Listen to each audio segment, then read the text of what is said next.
ท่าหลอดไฟเข้าหลอดไฟแล้วไหนเท่าหลอดไฟเลยเสาไฟคือหลอดไฟหลอดไฟว่าเราอีโตเท่าเสาหลอดไฟว่าหลอดไฟกับหลอดนิดหน่อยนึง โตเท่าหลอดไฟว่าสั่นเดินปีนไปยังมาเนี่ยเดี๋ยวต้องตกนะลูก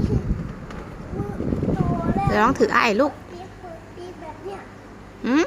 โตแล้วก็จะปดปี๊บโอ้เปิดปิดไฟโอ้เข้าใจแล้วไม่เข้าใจแล้วสั่น